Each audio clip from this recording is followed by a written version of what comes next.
오늘 로이드 존스 목사님의 영적 침체 8장에 해당하는 감정에 대한 문제를 여러분과 함께 나누기 원합니다. 우리 이 말씀이 익숙해 보이실지 모르겠어요. 왜 익숙하냐면 지난주에 디모데후서, 사실은 본문 말씀이 디모데후서 1장 7절이었는데 제가 1장 6절부터 시작해서 7절까지를 같이 말씀드리면서 사실은 이 말씀 구절을 어저께 지난주에 이미 보았던 말씀이기 때문에 우리 기억하시고 익숙하실 줄로 믿습니다. 이 로이드 존스 목사님이 영적인 침체 가운데 다루고자 하는 것은 비참한 그리스도인, 영적으로 문제가 있고 어렵고 고난 가운데 있는 비참한 가운데 있는 그리스도인들을 회복시키기 위한 그런 과정 가운데 21개의 설교가 베풀어진 것, 그것이 영적인 침체라는 책입니다. 그 비참한 그리스도인이라고 표현하지만 사실은 이것은 모순된 묘사라고 이 로이드 존스 목사님은 얘기해요. 어떻게 그리스도인이 비참할 수 있는가? 불가능한 것이다. 그러나 어떤 이들에게는 이게 너무나도 정확한 묘사이고 엄연한 현실이라는 것입니다. 존재해서는 안 되는 그리스도인 앞에 비참한이라는 그런 형용사가 쓰여지는 것은 존재해서는 안 되는 일이지만 실제로 존재한다는 것이죠. 왜 그렇습니까? 믿음에서 문제가 있기 때문에, 오류가 있기 때문에 이런 가운데 들어간다고 하는 것입니다.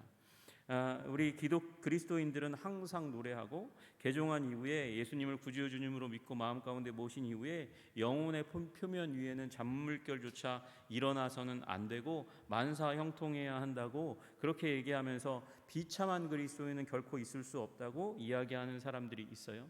그런 사람들 옆에 있으면 침체 상태에 있는 그리스도인들은 어떻게 느끼냐면 이 사람이 말하는 대로라면 나는 그리스도인이 아닌가 봐. 그러면서 자기 자신의 그리스도인됨, 내 안에 예수님이 있는 것 같았는데 아닌가 봐. 그렇게 여기면서 믿음에서 후퇴하는 일들이 실제로 일어난다는 것입니다.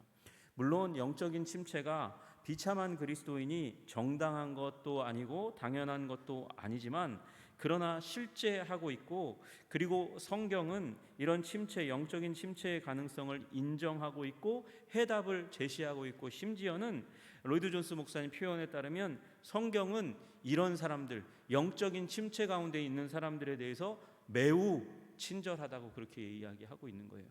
성경은 결코 무시하지 않는 줄로 믿으시기를 주님의 이름으로 축복합니다. 누구에 대해서요? 영적으로 침체 가운데 있는 사람들에게. 여러분, 우리 주님은 상한 갈대를 꺾지 아니하시고 꺼져가는 심지를 끄지 아니하시는 자비와 사랑의 하나님인 줄로 믿으시기를 주님의 이름으로 축복합니다. 그런데 그럼에도 불구하고 비참한 가운데 일부러 있을 필요는 없잖아요. 거기서 끄집어져 나와야 하는 것이죠. 여러분, 왜 교회 밖에 그렇게 수많은 사람들이 많이 있습니까? 왜 교회로 오지 않습니까? 다른 이유, 여러 가지 이유가 있겠지만 그 중에 하나가 교회 내부에 있는 사람들이 우울과 침체 가운데 빠져 있기 때문에 오지 않는다는 거예요. 여러분, 그런데 그런 가운데 있다가 하나님께서 부흥을 주실 때가 있어요. 그런데 부흥을 주실 때에 그때에 일어나는 일을 보면 한 사람으로부터 시작하거나 아주 작은 무리의 사람이 참된 기독교의 생명력을 회복하기 시작하면서 주위에 있는 사람들이 그 생명력에 동참하기 위해서 오게 되고, 그리고 믿지 않는 사람들까지도, 불신자까지도 그것을 주시하다가 그 끌려 들어와서 부흥에 참여하는 일들이 일어난다는 것이죠. 그래서 여러분, 침체 가운데서 일어나는 것이, 여러분, 우리가 선교하기 위해서 멀리 나아가는 것, 전도하는 것 부담스러운 일이지만, 그러나 해야 되는 일이지만, 그것보다 우선해서 우리가 정말 비참한 그리스도인의 모습에서 회복되는 것이 먼저 우선순위다. 그렇게 로이드 존스 목사님은 이야기하고 있어요. 그러면서 우리가 몇 주에 걸쳐서 얘기 나누었던 그 침체하게 만드는 요소들, 어떤 요소들이 있어요? 우리 과거에 지었던 큰 한 죄 때문에 일어나는 후회, 이 죄책감, 그리고 너무나 늦게 왔고 허송세월했다고 그렇게 판단하고 너무도 가슴 아파서 후회하는 그런 감정 가운데 들어가는 것, 미래를 바라볼 땐 도저히 이 미래가 밝지 않을 것 같은, 그래서 두려움이 다가오는 과거와 현재 미래에 대한 여러 가지 감정들의 문제를 우리가 확고하게 문제를 해결하지 않으면 우리는 다시금 영적인 침체 가운데 빠질 수 없다는 것이죠. 그래서 감정의 문제를 먼저 이 지난과의 중심이었던 감정의 문제를 한번 다루고 나아가기 위해서 로이드 존스 목사님은 감정이라는 8번째 챕터를 쓰고 있습니다. 우리가 먼저 다루어야 할 것은 감정이 어떤 것인가를 먼저 살펴보고 그 다음에 성경이 감정에 대해서 어떻게 말씀하시는지 살펴보는 것이 중요한 것이죠. 첫째로 일반적으로 감정은 분명히 진정한 기독교의 체험에 속한 것이라는 것을 분명히 합니다.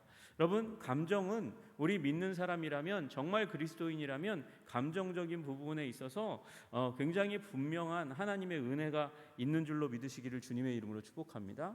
여러분, 로마서 6장 17절에 그렇게 말씀하세요. 하나님께 감사하리로다. 너희가 본래 죄의 종이더니 너희에게 전하여 준 바 교훈의 본이 있어요. 그 교훈의 본은 다른 게 아니라 죄의 종이었다가 예수 그리스도에 대한 것이죠. 그 교훈의 본을 마음으로 받는 거예요.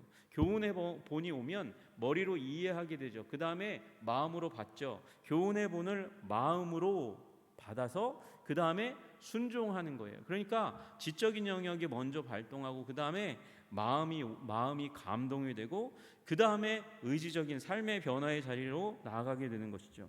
그래서 감정은 지식과 의지와 더불어서 함께 기독교인의 삶의 기초를 이루는 것입니다. 그래서 로이드 존스 목사는 뭐라고 얘기하냐면 마음에 감동이 없다면, 감동이 사라졌다면 기초를 다시 한번 검토해야 된다. 나의 믿음의 기초를 다시 한번 검토해야 된다는 것입니다. 기독교인의 체험의 본질적인 요소가 감정이기 때문에 이 깨달음 가운데 기쁨이 몰려오지 않는다면 성경을 읽었을 때 읽었다고 얘기할 수 없다는 거예요. 성경을 읽고 어떻게 감동 안 받을 수 있냐고 얘기하는 것이죠.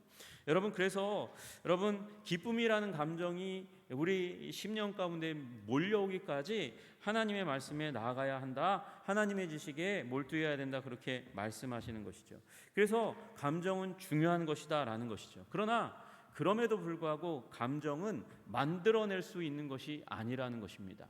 여러분, 우리 잘 아시지만 우리 감동을 주기 위해서, 조장하기 위해서 쥐어짜는 기독교 집회도 있고 드라마도 있고 영화도 있다는 사실을 잘 알고 있어요. 그렇게 쥐어짜면 우리 관객들이 몰두하죠. 예배만 아니라도 공연 가운데, 영화 가운데 그 몰두하려고, 돈 내고 거기 갔으니까 그 자리에 앉아 있으니까 몰두하려고 해요. 쥐어짜는 그 감정적인 몰입 가운데 나도 함께 들어가서 감동을 받아보려고 하는데 그게 너무 쥐어짜면 끝나고 나서 허탈해지고 그 감동이 오히려 오래 가지 못하고 그 인위적인 요소들 때문에 오히려 그 영화나 작품을 어떻게 합니까? 조롱하는 일들이 일어나요. 여러분, 그래서 이 감동이라고 마음을 움직이는 것은 인위적으로 조장하거나 만들어낼 수 있는 것이 아니라는 사실을 먼저 기억해야 돼요. 일부러, 그러니까 여러분은 감동 받으려고 애쓰고 힘쓰지 않아도 돼요. 왜요? 하나님의 진리는, 하나님의 사랑은, 하나님의 은혜는 우리가 일부러 감정을 짜내도록 만들어야만 감동되는 것이 아닐 만큼 깊고 위대한 것이기 때문에 그렇습니다. 여러분, 그러니까 자연스럽게 교회에 와서 있으면 돼요. 하나님 말씀 들으시면 된다는 것이죠. 또 하나, 감정은 굉장히 의존적인 요소라는 것이에요. 감정은요, 무엇인가 의지되는 것이에요. 우리 경험이나 삶에 의해서 의지되는 것이에요. 그리고 이 감정이라는 것이 되게 갈대와 같아가지고 어저께 밤에 잘 때는 굉장히 기분이 좋았는데 잠을 자고 일어나면 그 아침에 굉장히 비참하고 우울한 가운데 깨는 일들도 있다는 것이죠. 그만큼 원인 모르게 기분이 확 바뀌는 것, 그러니까 감정에 의해서 지배되고 감정이 내 삶을 이끌어가도록 해서는 안 된다는 것이죠. 감정은 여러 가지 요소에 의해서 우리를 지배해요. 상황과 환경과 건강의 상태, 몸이 찌뿌드드하면 굉장히 우울해지고 이제 끝났나 막 이런 생각도 들고 막 이러잖아요. 그리고 기질, 내가 가지고 있는 원래 기질, 그 기질대로 행동했다가 깊은 침체 가운데 들어가는 일들이 일어나고요. 여러분, 그리고 요새 현대 과학자들이 얘기하는 거 뭡니까? 사람의 심리적인 우울증, 조울증은 호르몬의 역할이야 막 이렇게 얘기하니까 여러분, 그러니까 감정에 의해서 내 삶을 지배하도록 만들면 결국은 굉장히 종잡을 수 없는 사람이 될 수밖에 없다는 것이에요. 그래서 감정이 나를 이끌어가지 않도록 해야 된다. 가장 중요한 요소가 되도록 만들면 안 된다. 왜? 감정은 의존적인 요소이기 때문에. 여러분, 그래서 여러분 지배되지 않도록, 감정에 지배되지 않도록 결단하시는 여러분 되시기를 주님의 이름으로 축복합니다. 로이드 존스 목사님은 이 감정에 지배되지 않도록 하는 부분에 대해서 설명하기 위해서 기질에 대한 문제를 얘기하세요. 기질대로 말하고 행동하는 사람들이 있다는 거예요. 어떤 사람은 이렇게 말한다는 거죠. 나는 항상 마음에 생각에 떠오르는 대로 말해, 거침없이 말해, 이렇게 얘기하는 사람들이 있다는 거예요. 그렇게 얘기하는 순간 그분은 편한데 주위에 있는 사람들이 불편하다는 거죠. 그분이 얘기한 그 감정과 기분과 생각 때문에 나는 한마디도 제대로 말하지 못하고, 그분이 말한 사실 때문에 내가 짓눌리고, 그분 때문에 내 감정이 피해를 받는 일들이 일어난다는 거예요. 그렇게 하면 안 된다는 거죠. 여러분, 어떻게 하면 안 된다? 기질대로 하면 안 된다. 그러면 기질을 변화시키는 게 하나님이 우리에게 주신 사명이냐? 그렇지 않다는 거예요. 기질은 하나님께서 선천적으로 우리에게 주신 거니까 그걸 마음대로 확 바꿀 수 있는 능력이 사실은 우리 가운데 없으니까, 하나님이 우리에게 주신 건 기질 변화 명령이 아니고 기질 조절 명령, 제어 명령이라는 것이죠. 마찬가지예요. 감정이 있어요. 감정도 어떤 사람은 감수성이 굉장히 풍성한 사람이 있죠. 또 어떤 사람은 감정이 굉장히 메마른 사람이 있어요. 뭐 영화관에 가서 눈물 한 방울 흘리지 않는 사람이 있는가 하면, 그냥 툭 하면 이렇게 툭 치면 주르르 눈물이 흐르는 사람이 있잖아요. 누가 더 저주받은 사람이에요? 누가 더 복받은 사람이에요? 그건 기준할 수 없는 거예요. 근데 문제는 이 감정이 나를 이끌고 가지 않도록, 그건 지배당하는 거죠. 그리고 감정을 지배할 수도 없어요.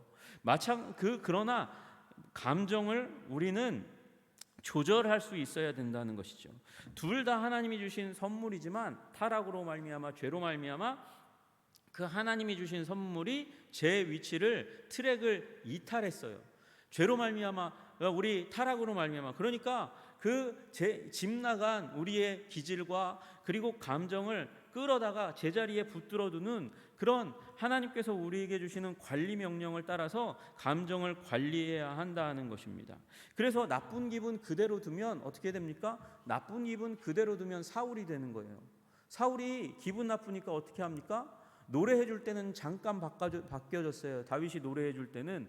그러다가 승질이 확 나니까 그 노래해 주던 자기를 섬기는 다윗에게도 창을 집어던지는 악한 행동을 하고, 그 아들도 귀중하게 여기지 않는 일들이 일어나잖아요.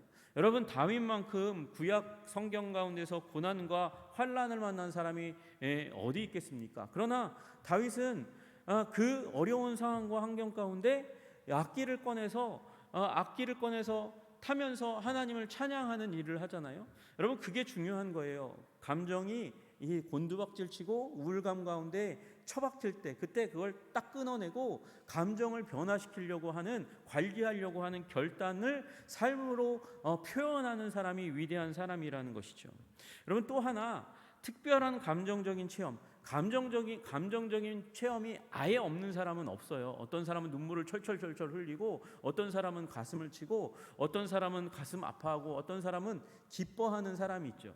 여러분, 그 모든 체험들 가운데 어떤 사람은 이런 체험을 했어요. 나는 이래서 예수님을 만났고 기뻐하고 즐거워해요. 그런데 나에게는 그런 감정이 없다고 해서 나의 믿음은 가짜다, 그 감정이 없는 걸로 인해서 나의 믿음은 가짜인가 봐, 그렇게 해서는 안 된다는 것이죠.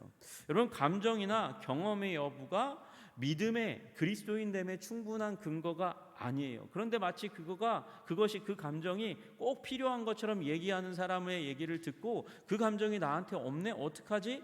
그리고 내가 잘못된 건 아닌가? 그렇게 마음을 먹는 순간 사단의 놀이개가 되어서 허송세월하고 시간을 낭비하고, 그 마음과 생각과 감정에 속박되어서 비참하게 되는 일들이 일어난다는 것이죠. 여러분, 그래서 감정이 여러분을 지배하지 않도록 하시는 여러분 되시기를 주님의 이름으로 축복합니다. 감정의 위치를 정확하게 알고 그 감정을 관리할 수 있는 여러분들 되시기를 주님의 이름으로 축복합니다. 그리고 나서 로이드 존스 목사님은 감정에 대한 성경의 가르침으로 이끌어 갑니다.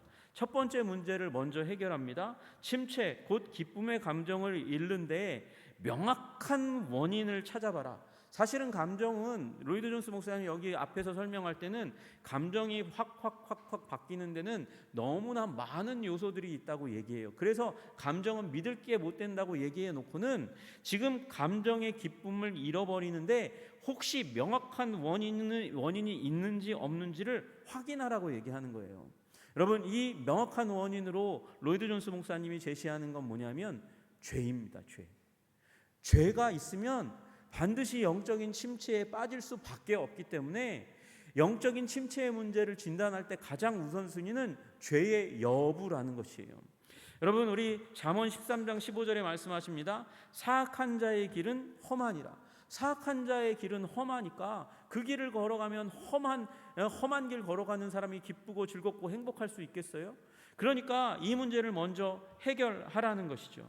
하나님의 법을 어기고 율법을 범하면서 우리는 행복을 누릴 수 없는 거예요. 자기 소견에 옳은 대로 행하면 사사기의 그 말씀처럼 그 땅에 거주하고 있는 이방인들이 우리 이스라엘을 압제하고 속박하고 가지고 있는 것을 모두 다 빼앗아가는 일들이 일어나는 것이죠. 그 가운데 어떻게 행복하고 기쁠 수 있겠어요? 그러니까 내 맘대로 내 뜻대로 내가 좋아하는 것이지만 죄를 품고 살면 하나님은 내 안에 계신 성령님으로 말미암아 근심하게 하시고 성령님이 우리 양심을 통해서 우리를 꾸짖으시는 일이 일어나는데 우리가 어떻게 행복할 수 있냐는 것이죠. 그래서 우리가 이 심체 가운데 들어가는 우울감 가운데 들어가는 기쁨을 잃어버리는 명확한 원인, 죄의 문제가 있는지 한번 확인해보고 성령께서 내 마음에, 잘 모르겠으면 성령님께서 내 마음에 양심에 죄의 문제를 말씀하시도록 하나님의 음성 듣기 위하여 하나님께 나아가는 일이 일어나야 한다는 것이죠.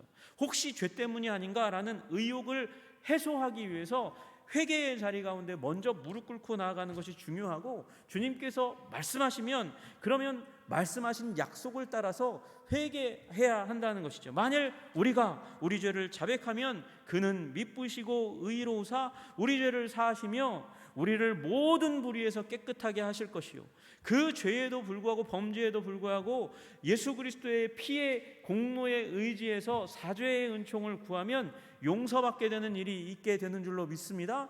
그리고 그로 말미암아 영혼의 근심이 해소되고 슬픔이 떠나가고 기쁨을 회복시켜 주시는 하나님의 은혜 가운데 들어갈 줄로 믿습니다. 그리고 둘째로 이 문제가 해결되면 감정에 너무 많이 집중하는 과오를, 잘못을 범하지 말라는 것이죠. 아까 말씀드린 대로 감정은 의존적인 요소예요. 주 요소가 아니에요. 다른 무언가에 의한 결과이기 때문에 감정에 너무 집중해서는 안 된다는 것이죠. 여러분, 우리 시편 34편 8절에 이런 말씀이 있어요. 너희는 여호와의 선하심을 맛보아 알지어다. 여러분, 맛보아 알면 어떻게 되죠? 하나님의 선하심을 맛보아 알면 어떡하죠? 어떻게 되죠? 기뻐지는 거죠. 당연한 거예요. 맛없는 음식을 맛보아 그 맛을 알게 되면 맛없는 음식 때문에는 찡그리고 화가 나는 일이 일어나지만 맛있는 음식을 먹으면 그로 말미암아 기쁨이, 이렇게 맛있는 음식이 있어 그러면서 감탄이 일어나고 기쁘고 즐겁고 그것을 대접한 사람에 대해서 감사하고 감격하는 일들이 일어나는 거잖아요. 여러분, 그래서 기쁨은 어디서 오냐? 체험에서 오는 거예요. 체험에서 오는 거예요. 무엇인가 개태야, 얻어져야 알게 되는 것이죠. 여러분, 그래서 기독교 교회에서 이런 질문은 잘못된 질문, 악한 질문, 최우선순위의 질문이 되어서는 안 된다. 두 번째, 세 번째 질문이 되어야 하는데 이게 한국 교회에 너무도 많은 프라이오리티 질문이 되고 있는 질문이 있어요. 그게 뭐냐? 너 오늘 뭐 느꼈어? 뭐 느꼈어? 느끼긴 뭘 느껴? 여러분, 우리들의 느낌을 최우선순위로 여기는 순간 우리가 감정에 의해서 지배되고 조종되고 종속되는 일들이 일어난다는 거예요. 그러면 무슨 질문을 했냐? 너 오늘 새롭게 하나님의 말씀 가운데 깨닫게 된 게 뭐니? 새롭게 믿게 된 것이 뭐니? 너의 마음에 감동을 준 하나님의 말씀의 내용은 뭐니? 라고 물어봐야 된다는 거예요. 여러분, 그래서 느낌이 아니라 알에 대해서, 진리에 대해서 나의 영혼이 붙잡게 된 그 기둥과 같은, 주춧돌과 같은 그 진리에 대해서 먼저 우리가 관심을 갖도록 우리의 언어부터 바꿔야 된다는 것이죠. 여러분, 건강검진하기 위해서 뭐 해요? 우리 체온을 재고, 그죠? 체온을 재고 심장 맥박, 혈압이 어떻게 되는지 그거 점검하잖아요. 그래서 점검해서 나의 건강의 상태를 확인하죠. 여러분, 그런데 생각해 보세요. 그 체온을 재고, 그리고 심박을 재고, 혈압을 재는 일을 하루에 14번, 24번, 34번, 44번 하는 사람이 있다고 생각해 보세요. 저 정신 나갔네. 저 정신 나갔네. 그렇게 얘기하는 거죠. 그럼 마찬가지예요. 우리의 감정이 어떤지 계속해서 살펴보고 그것에 좌우되기 시작하면 마치 이 육체적인 자기 진단, 체온과 심박, 그 다음에 이 혈압 재는 거에 노이로제 걸린 사람처럼 그렇게 영적인 노이로제에 걸려서 안정감을 찾지 못한다는 것이죠. 감정에 매이고 묶일 때 이런 일들이 일어난다는 것이에요. 여러분, 그래서 감정을 최우선순위에 두지 아니하시기를 주님의 이름으로 축복합니다. 그리고 로이드 존스 목사님은 우리가 추구해야 될 영역과, 감정에 대한 부분에서 영역과 아닌 것을 구분해야 된다고 그렇게 말씀하세요. 기쁨은 우리가 추구해야 될 것이지만 행복은 우리가 추구할 게 아니라는 것이에요. 여러분, 행복을 추구하지 말고 기쁨을 추구하라는 것이죠.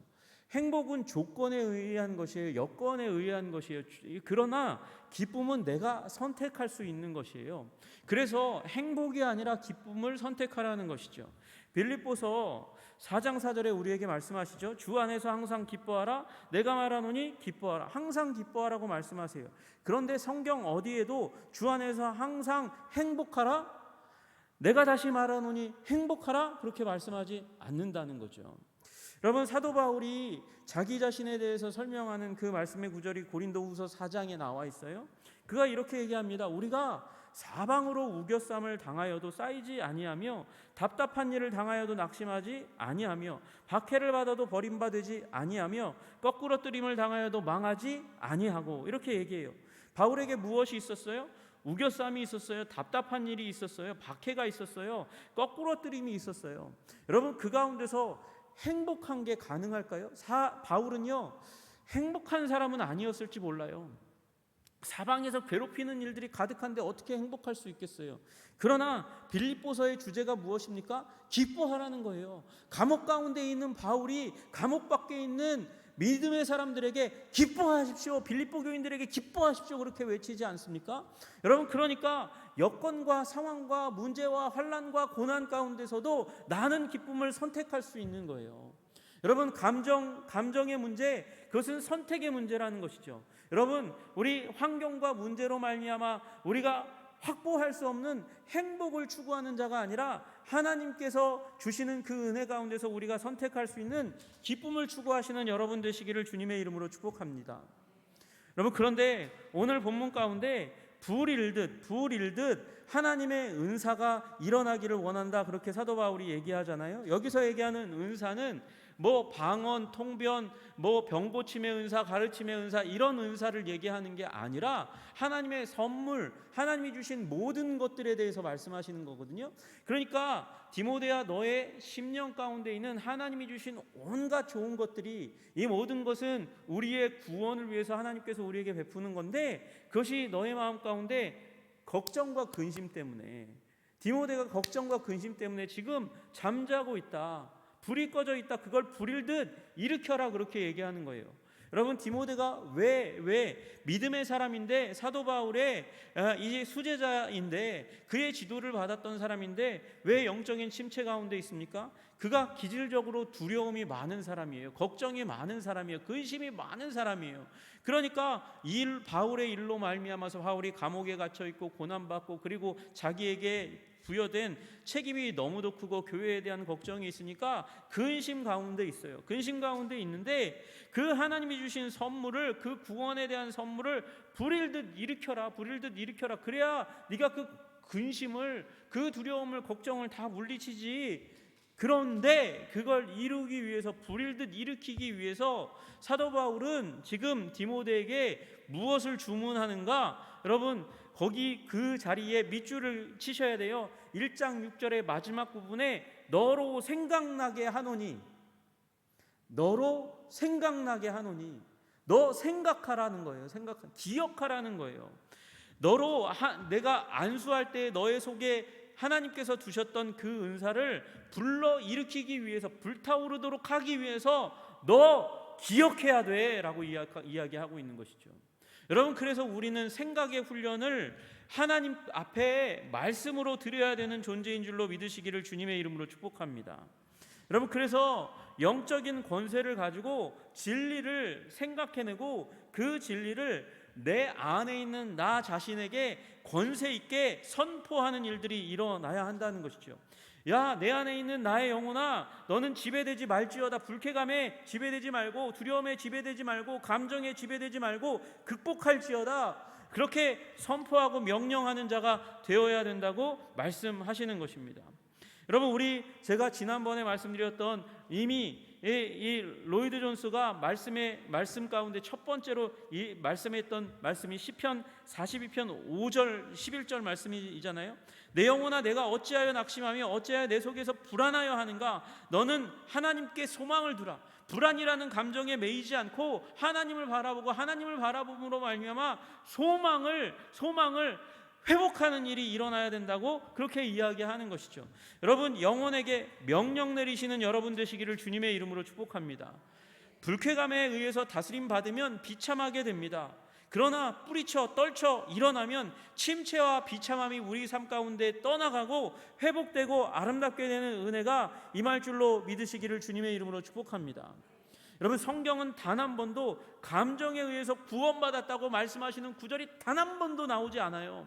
그래서 감정이 우리 삶에 대장 노릇하도록 만들어서는 안 되는 거예요. 감정은 진리의 수하가 되어야 됩니다. 부하가 되어야 됩니다. 말씀이 지시하는 대로 감정이 그 다스림을 받도록 하는 것이 우리가 해야 할 일인 것이죠. 여러분, 하나님 앞에 나아가시는 여러분 되시기를 주님의 이름으로 축복합니다. 여러분, 그래서 불일듯하기 위해서 기억하되, 그 기억을, 여러분, 기억하는 사람들이 자꾸 과거에 있었던 비참하고 힘들고 괴롭고 그리고 악한 일들을 계속해서 되풀이해서 생각하면 어떻게 됩니까? 감정에 사로잡히고, 과거의 기억에 사로잡히고, 우울감 가운데 처박히고, 그리고 자신의 인생을 포기하고 싶은 자리 가운데 들어갈 수밖에 없어요. 그러나 하나님의 은사를 기억해야 하죠. 우리 주 예수 그리스도를 기억하시는 여러분 되시기를 주님의 이름으로 축복합니다.